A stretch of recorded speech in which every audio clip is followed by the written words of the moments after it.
Afternoon, everybody. Thank you all very much indeed for coming, and a very, very big welcome to the first ever official Cannes Lions Tweet Up. I hope not the last.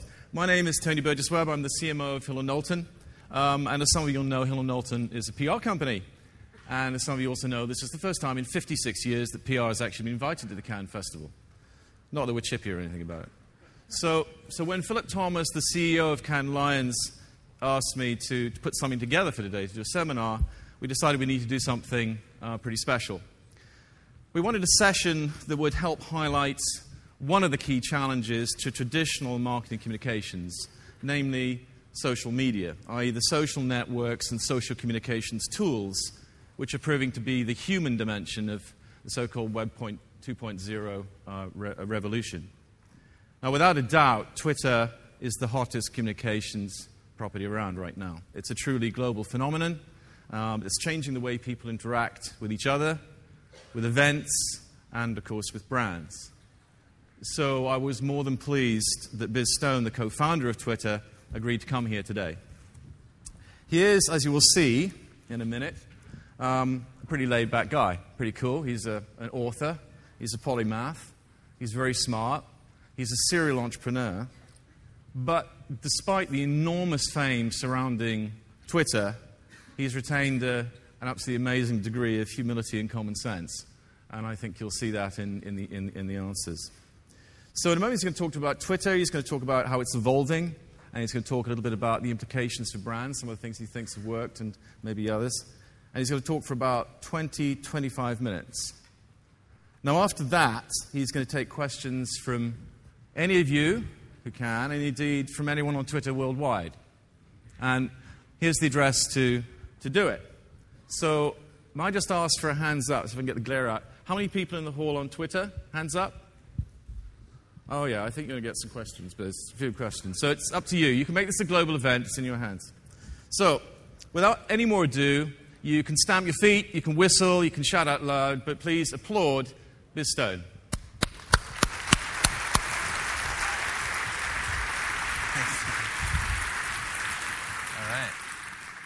Thanks, Tony.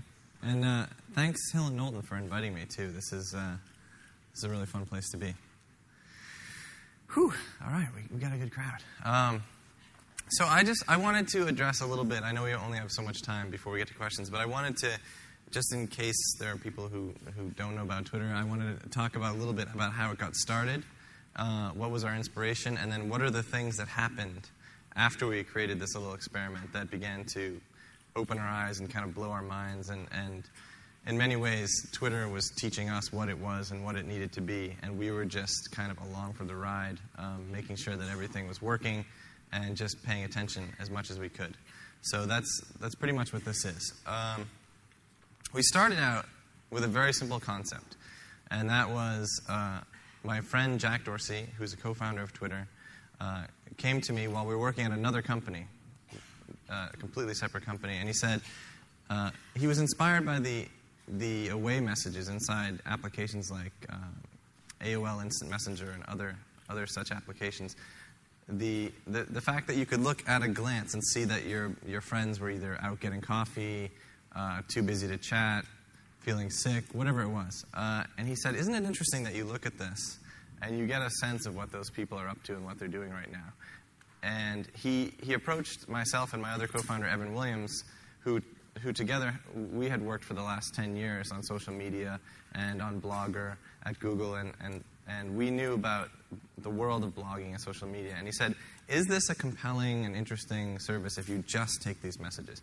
And as we talked, we said to ourselves, what if you could get and set these messages via mobile texting? Such that you would no longer have to be tethered to your computer.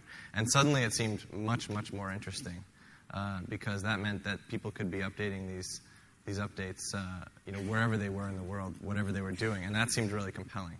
So that's what we started working on. We took 2 weeks to build a prototype and asked our friends and colleagues to try it out and tell us what they think. And I remember the first weekend that I tried it out, I went home and I was tearing up some carpeting in our house, and it was a hot day, and it was sweaty, and I was discovering things underneath the carpet that I just did not want to discover. And my phone buzzed in my pocket, and I picked it up, and it was Evan. and he said, sipping Pinot Noir after a massage in Napa Valley. And I just was like, what? I kind of laughed, and I couldn't believe that I knew that he was doing that at this time when I was having this horrible time.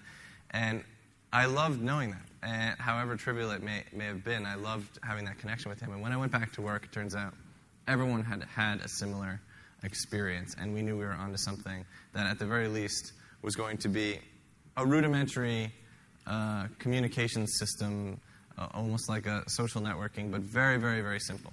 And so we continued working on it. And in 2007, we went to a conference called South by Southwest in Austin, Texas. And this is a conference, but it's also just a huge party. Kind of like what's going on here, I think. There were enough people by that time using Twitter, mostly kind of early adopter, geeky type folks, and those are the type of folks that go to the first part of this conference anyway, which is the interactive part. And there were enough people on the service that we started to notice some pretty interesting things.